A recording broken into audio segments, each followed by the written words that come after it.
예수께서 또 말씀하여 이르시되 나는 세상의 빛이니 나를 따르는 자는 어둠에 다니지 아니하고 생명의 빛을 얻으리라. 바리새인들이 이르되 내가 너를 위하여 증언하니 내 증언은 참되지 아니하도다. 예수께서 대답하여 이르시되 내가 나를 위하여 증언하여도 내 증언이 참되니 나는 내가 어디서 오며 어디로 가는 것을 알거니와 너희는 내가 어디서 오며 어디로 가는 것을 알지 못하느니라. 너희는 육체를 따라 판단하나 나는 아무도 판단하지 아니하노라. 만일 내가 판단하여도 내 판단이 참되니 이는 내가 혼자 있는 것이 아니요 나를 보내시니가 나와 함께 계심이라.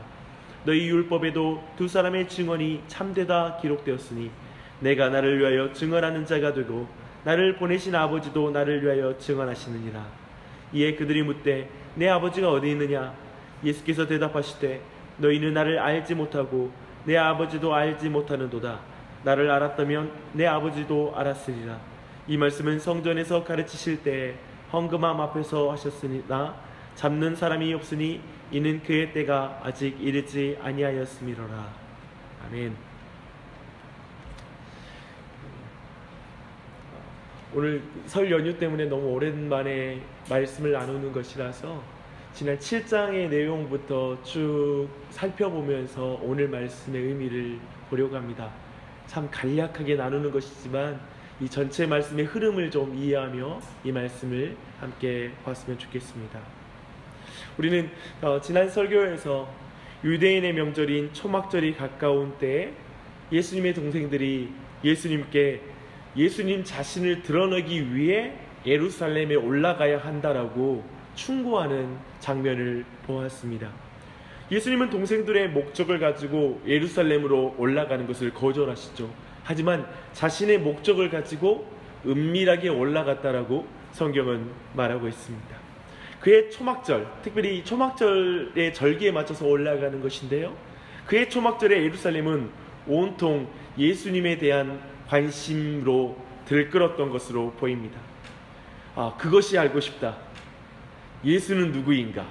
이런 어떤 주제가 그때 많은 사람들의 안에 회자되었던 질문이고 그것에서 서로 답하다가 서로 논쟁으로까지 번진 것으로 보입니다. 여론은 극명하게 갈렸습니다.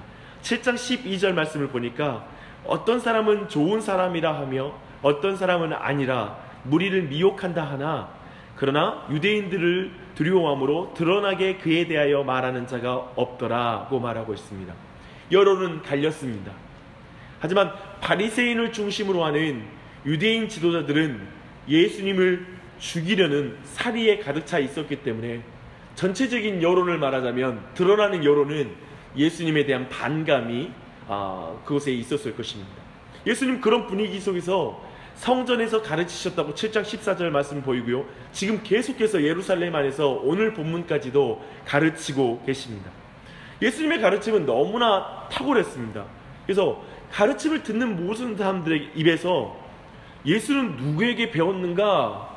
라는 그것이 그들 안에 질문이 나올 정도로, 터져 나올 정도로 예수님의 가르침은 굉장히 탁월했어요. 그런데 예수님은 저기를 가지고 있는 그 유대인들에게 말합니다. 왜 안식일에 사람을 고친 것으로 나를 죽이려고 하느냐? 너희는 안식일에 할례를 행하지 않느냐? 할례로 거룩한 구별을 만드는 것은 괜찮고 내가 한 사람의 전신을 온전하게 회복하고 거룩하게 하는 것은 왜 틀린 것이냐? 왜 나를 죽이려고 하느냐? 이렇게 예수님은 질문하십니다. 결국 예수님은 이렇게 질문하고 나서 왜 그 사람들이 그런지에 대해서 7장 24절의 말씀 보니까 그들이 외모로 판단하고 있다는 걸 지적하고 있습니다. 너희들이 외모로 판단하지 말고 공의롭게 판단하라 라고 말하고 있습니다. 유대인들은 예수님을 외모로 판단한 거예요. 무슨 말인가요? 끊임없이 있잖아요. 7장과 8장 전체 안에서 사람들이 예수님을 믿지 못하는 것, 예수님에게 반감을 가지는 그 이유에 대해서 유대인들이 이렇게 말하고 있습니다. 당신이 표적을 나타내는 거 알고 있다. 당신에게 능력이 있다는 거 알고 있다. 그래도 당신은 갈릴리 사람이 아니냐. 도대체 갈릴리에서 어떻게 선지자가 나올 수 있단 말이냐. 나사렛 예수가 어떻게 메시아가 된단 말이냐. 베들레헴 예수도 아니고 쉽게 말하면 이것으로 외모로 바로 예수님을 끊임없이 판단했던 것입니다. 이런 논쟁은 명절 내내 이어진 것으로 보입니다. 예수님은 그들을 향해 외쳤습니다. 37절입니다. 7장 37절. 누구든지 목마르거든 내게로 와서 마시라. 나를 믿는 자는 성경의 이름과 같이 그 배에서 생수의 강이 흘러나오리라. 저 같으면 그럴 것 같아요. 나에 대해서 반감을 가지고 있고 심지어는 적의를 가지고 있는 자들에게 저는 이렇게 말 못할 것 같아요. 그 이유로 첫 번째는 그들이 미워서 말을 못할 것 같아요. 괘씸해서. 두 번째로는 그들이 두려워서 말을 못할 것 같아요. 왜냐하면 자신을 드러낼수록 예수님에 대한 적의에 가득 차 있으니까요. 그러나 예수님은 그들에게 간절하게 선포하십니다. 이게 은혜이죠. 믿으십니까? 적의가 가득한 상황에서 선포된 말씀이기에 아마 예수님의 말씀은 처세술에 의한 말씀이 아니에요. 사람들의 귀에 좋게 들리라고 하는 말이 아니에요. 그러면 그럴수록 예수님의 말씀은 진실한 말씀이라는 걸 도리어 드러내고 있어요. 그 말씀은 무엇입니까? 그래서 이 진실한 말씀 앞에 심지어 예수님을 붙잡아 오라는 명령을 받은 저 대제사장과 그리고 바리새인의 어떤 아랫사람들이 감동을 받고 예수님을 붙잡지 못하고 빈손으로 돌아갔다라고 성경은 말하고 있습니다. 참으로 저 유대의 지도자들은 예수님을 잡으려고 모든 방법을 동원했지만 예수님은 그들에게 잡히지 않습니다. 그 이유에서 오늘 성경은 말하고 있죠. 아직 예수님의 때가 되지 않았기 때문에 그랬다라고 말하고 있습니다. 이렇게 이제 초막절의 명절은 거의 마쳤습니다. 그리고 초막절의 열기가 식어갈 무렵 우리가 잘 아는 가늠하다 붙잡힌 여인의 사건이 등장합니다. 유대인들은 안식일날 병자를 고쳤던 사건은 좀 논쟁적이라는 것, 그리고 모세가 할례를 자신들이 행하고 있다라는 예수님의 반박 앞에 뚜렷하게 반박하지 못했지만 이번에는 이 가늠하다 붙잡힌 여인을 예수님 앞에 무릎 꿇리면서는 이제 빈틈만 보여봐라. 여기에서 잘못 우리에게 말하면 분명히 모세의 율법을 어긴 것으로 너를 붙잡아서 죽일 것이다 라는 것을 생각하면서 그 여인을 예수님 앞에 무릎 꿇립니다. 그리고 예수님이 모세의 율법을 어기를 간절히 바랍니다. 그러나 우리가 잘 아는 것처럼 유대인들이 쳐놓은 덫을 예수님은 빠져나오십니다. 도리어 예수님을 죄인으로 몰아 죽이려고 했던 사건을 도리어 예수님은 죄인인 여인을 죄로부터 해방시켜주는 사건으로 바꿔버립니다. 놀라운 역사이죠. 그 사건과 이어서 오늘 본문이 이어집니다. 오늘 말씀은 사실 그 여인에게 하시는 말씀이기도 합니다. 그렇다면 12절은 굉장히 중요한 말씀이 되죠. 한번 다 함께 읽어볼게요. 예수께서 또 말씀하여 이르시되 나는 세상의 빛이니 나를 따르는 자는 어둠에 다니지 아니하고 생명의 빛을 얻으리라. 이 말씀은 바로 오늘 쭉 말씀을 살펴본 대로 초막절이라는 그 모든 배경에서, 그리고 이 여인이라는 배경에서, 그리고 저기를 드러내는 유대인들이란 배경에서 이해해야 됩니다. 초막절은 무슨 날인가요? 초막절 기간에는 유대인들은 매일 저녁마다 제사장은 여러 개의 초를 가져다가 여인의 뜰을 환하게 비췄다라고 말합니다. 이러한 의식은 광야에서 조상들을 불기둥, 곧 빛으로 보호하시고 인도하신 하나님을 기념하기 위한 것이죠. 놀랍게도 오늘 말씀에도 가늠하다 붙잡힌 여인이에요. 아까 봤던 그 초를 여인의 뜰에 두잖아요. 그것처럼 오늘 이 빛이 되신 예수님께서 그 여인 앞에 서 계시는 것이죠. 참으로 어둠 가운데 어둠을 행하다가 붙잡힌 그 여인에게 말하는 거예요. 이제 죽음의 정죄로부터 내가 너를 자유하게 한다. 그러니 참 빛인 나를 따라 다시는 죄를 범하지 말라라고 이렇게 말하고 있는 것입니다. 이제 빛을 만났으니 빛을 주신 하나님께 감사하고 평생에 빛을 주실 하나님을 기대하라고 말씀하시는 것입니다. 바로 이것이 오늘 말씀의 배경 가운데 오는 의미이죠. 참 놀라운 장면이죠, 그렇죠? 얼마나 은혜로운 장면입니까? 그런데요, 그 곁에서 바리새인들은 또 따집니다.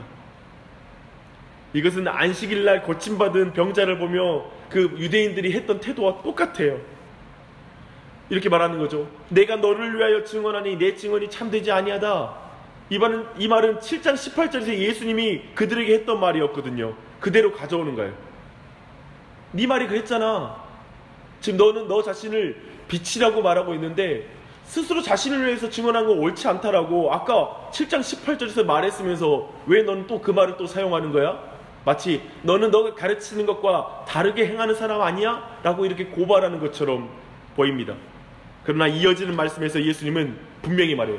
여기에 결정적인 차이예요. 예수님은 스스로 하나님의 아들이시기 때문에, 하나님이시기 때문에 누구의 증언을 받는 자가 아니다 라고 말하고 있습니다. 그리고 자신을 증언하는 분이 계시니 바로 하나님 아버지가 자신을 증언하고 계시다 라고 말하고 있고, 스스로 나는 증언하는 자이다 라고 말하고 있습니다. 그렇게 말하면서 나를 아는 것이 곧 하나님을 아는 것이다 라고 말하면서 이제 예수님은 스스로를 하나님과 동등한 분이라고 그들에게 말하고 있는데, 이 말을 어디에서 하냐면 헌금함 앞에서 한다고 말합니다. 즉 공개적인 장소에서 모든 유대인들을 향해 분명하게 나는 빛이다 라고 말하고 있는 것입니다. 아까 그 여인에게만 아니라 지금 어둠 가운데 사로잡혀 있는 유대인들을 향하여 분명하게 자신의 빛됨을 드러내고 있는 것입니다. 이제 이 말씀의 의미를 살피며 우리 기도 제목을 발견하고 나아가십시다.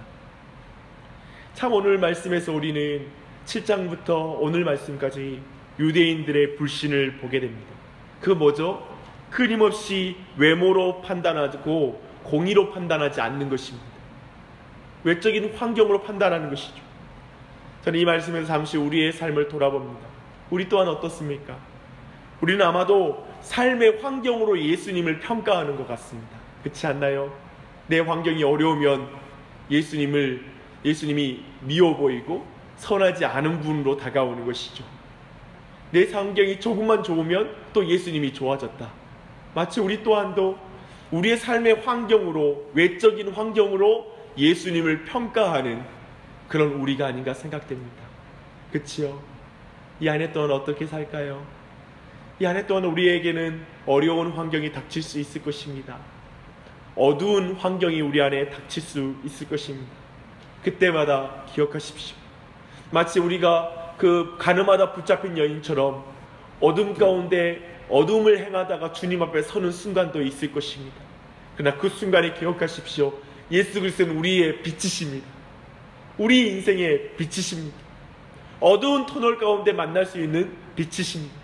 이 예수님을 만나는 한 해가 되시기를 축복합니다.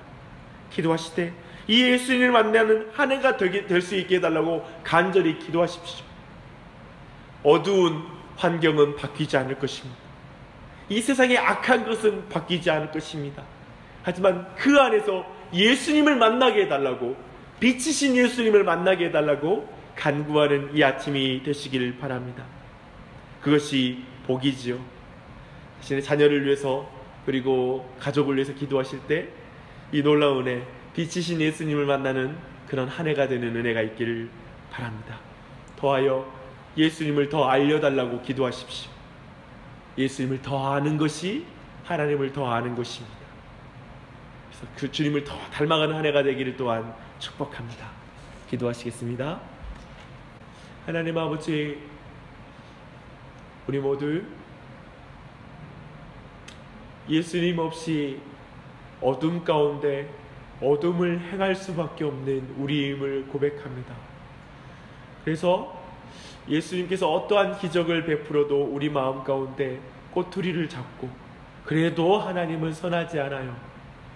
내 환경이 이런 것을 보니까 하나님은 선하지 않고 내 주위에서 이런 일이 벌어지는 것을 보니까 내가 기도해도 안 풀리니까, 그리고 하나님 내가 정말 정직해도 내 삶이 안 풀리니까 하나님은 살아계시지 않는 것 같아요 라고 우리 스스로도 우리의 외적인 환경 가운데 그 모든 것 가운데 하나님을 평가하며 사는 우리임을 고백합니다. 하나님, 우리를 긍휼히 여겨 주시옵소서. 우리 가운데 그럼에도 불구하고 정말 이 가늠하다 붙잡힌 여인에게 빛으로 오신 예수 그리스도, 그에게 오셔서 이제 너가 죄 가운데 노임을 받았으니 이제 더는 죄를 짓지 말라. 내가 내게 빛으로 왔으니 이제 빛인 나를 따라오라고 말씀하신 예수님 명령 앞에 우리 모두가 섭니다. 하나님 아버지, 이 한 해 빛이신 예수님을 쫓아가는 한 해 되게 하여 주시옵소서. 이제까지 모든 어둠 가운데 붙잡혀 있던 마음들을 자유케 하여 주시옵소서. 주님, 우리를 붙잡고 있는 모든 쇠사슬과 같은 모든 우리의 삶에 자유치 못하게 하는 모든 삶의 죄의 문제, 그리고 환경의 문제들을 우리 안에 끊어 주시옵소서. 그곳에서 빛이신 예수님을 만나는 은혜가 우리 모두가 있기를 간절한 마음으로 기도합니다. 그리고 이 안에 빛이신 예수님을 쫓아가는 참 제자의 길을 걸을 수 있도록 인도하여 주시옵소서. 이 아침에도 기도합니다. 사랑하는 제자들, 그 기도를 도와주시옵소서. 멀리 떨어진 자녀를 위해서 기도할 때, 그리고 친척들과 가족들을 위해서 기도할 때 그들에게도 이 빛이신 예수님을 만나는 은혜가 있게 하여 주시고, 그 안에서 자유함과 기쁨 가운데 주님 앞에 나아가는 은혜 있게 하여 주시옵소서. 하나님, 우리에게 복을 주시고 복을 주시되, 주님, 은혜 위에 은혜를 더하여 주시되, 주님, 이 가늠하다 붙잡힌 여인에게 베푸신 것이 바로 은혜 위에 은혜인 줄 믿습니다. 하나님, 우리 모두의 그 은혜 가운데 인도하실 주님을 기대하며 이 시간 기도할 때 성령님을 통하여 이 자리에 나온 한 사람 한 사람을 도와주시사 그 기도 가운데 하나님을 만나게 하여 주시고 빛이신 예수님을 만나게 하옵소서. 감사드리며 예수님의 이름 받들어 기도합니다. 아멘.